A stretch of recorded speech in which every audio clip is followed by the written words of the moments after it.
Hello, Globies. You may wonder, what am I doing out at night shooting a video? Well, I talked to my friend Debbie from Lady Debbie S, and something very bizarre went on with a package that she was supposed to be receiving. I think something just really peculiar. And in fact, I'm at the point that I'm really starting to think that there may be some criminality involved. Maybe I'm just overly suspicious as a retired peace officer, but you let me know if you think that something is fishy here. Okay, let me tell you the story. You may be asking, why am I telling it instead of Lady Debbie S? Well, here she is, and she told me she's so exhausted that she doesn't think she can even talk hardly. She's been here since 12 noon trying to get this resolved. But anyhow, let me start and give you the story. On Monday, a sponsor of Lady Debbie S's sent her an e-bike. Now, you know how expensive those are. Supposedly, it was delivered by a FedEx carrier or subcontractor or someone, but it was delivered to an address based on the tracking information that Lady Debbie S had. Curious, the tracking information showed that it was delivered to an address that Lady Debbie S hadn't given them. It was a different address. According to Lady Debbie S, they kept insisting that it was delivered to the address that she gave. But anyhow, she goes to the address. Well, it wasn't delivered to the address that she gave. So she goes to the address that the tracking, according to Debbie, their own tracking information that is provided to her showed that it was delivered to.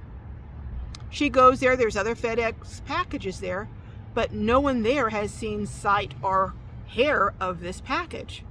And here's something that's even more curious. On the card where they have to sign for it, there was no signature. It just says, what did it say? Signed by MSC. Signed by MSC. So there's no signature, just signed by MSC. Also, there was no picture taken of the delivery. You know how sometimes when things are delivered, there's a picture taken to show that it was delivered? None of that happened. So she calls back, according to Debbie, calls back to FedEx and is given the runaround, and no one can figure out where this package went, and they're just saying it was delivered where she said to have it delivered, but that's not what they're tracking. So she contacts the sponsor, and the sponsor says, you know what, we'll contact them, file a complaint. Meanwhile, they send her out another bike. Today, on Thursday, Debbie checks again for the second bike. Now, these are, a couple $1,000 bikes. They're not cheap bikes. She checks. They indication is, and they tell her, did they tell you that it was delivered to your home?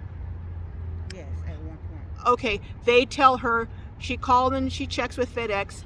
The person on the other end of the phone, according to Debbie, tells her it was delivered to her home. Well, guess what? Debbie was really smart. She didn't have it delivered to her home. She doesn't have a home. She's a nomad. So how they're saying it was delivered to her home, I don't know. But she tells them, she says, hold up here. Before you go any further, let me just let you know, I didn't give you a home address. I gave you your own FedEx address, the address for the FedEx store behind me. The guy in the store also had suggested, just have them send the next one here. So between him and her, that's what they came up with and had the address for here.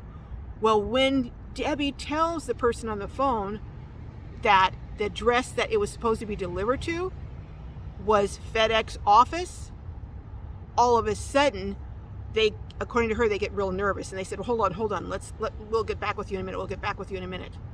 Because I guess they're figuring out themselves that something is fishy, because according to them earlier, it had been delivered to her home.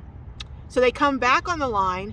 Now all of a sudden, the bike that they said had been delivered to her home, all of a sudden, it's now going to be delivered by 8 o'clock when the store closes. I thought it was delivered to her home. But anyhow, that's neither here nor there. So she comes here. She's at the store waiting for the bike, hours and hours. Finally, it's after 8 o'clock now. The bike has not been delivered. She calls back from inside the store, and now all of a sudden They're saying, well, you know what? He forgot, the driver, he forgot the bike, and he's got to go back and get it because he was in Escondido, they said, so he'll get it there. It will absolutely be there. Now they're saying the drivers told him that he forgot the bike and he'll have to get it over here tomorrow. Does this sound as fishy to you as it sounds to me? I'm not going to make any accusations on this camera, on this video, but you know what I'm thinking, because I'm probably thinking the same thing that you're thinking. First of all, it was supposed to have been delivered. Now, all of a sudden, when it's revealed that the direct address that it was supposed to be delivered at, which has cameras inside and there would be proof it was delivered there, all of a sudden, it didn't get delivered, and it's going to get delivered later. And then all of a sudden, it can't be delivered now, even though it was supposedly on the truck. It won't be delivered till tomorrow. I'm going to tell you what I'm suspecting and thinking. I'm not going to tell you all of it. I'm thinking this bike is somewhere it was not supposed to be. And there needs to be extra time now to go back and get that bike. That's what I'm thinking. I don't know that. I don't know that for a fact. I can't say that that's what happened. But that's what I'm starting to believe. This is very, very fishy. Why don't you put in a comment down there and tell me what you're starting to believe has happened? But this is the second bike. We're talking about over $4,000. And if it was something involving, if it was criminality, this would be a felony level. But anyhow, again, I told you, from being a peace officer for all those years, this just hits my, it's got my antenna going round and round and round. But anyhow, Debbie, you're coming back tomorrow? Yes. Okay, she's coming back tomorrow. At 9:30. At 9:30, and we're going to see what the news story is. Yes. I'm also going to be interested to see if this box has been opened. But anyhow, you know what? I'm going to post this video, and Debbie is going to do, as Paul Harvey used to say, the rest of the story tomorrow. So stay tuned. Stay tuned and go over and check out Lady Debbie S. to find out part 2 of what happened in this strange, bizarre story of the second missing electric bike. All right, second. Yeah. Don't forget to hit that like button, that share button, and that top there, ding ding, so you can get notification of these videos. Okay, thank you. My marketing director of marketing here. All right, see you guys later, and don't forget, make a comment as to what you think happened to this bike. All right, see you later. Check out Lady Debbie S tomorrow to find out the rest of this story.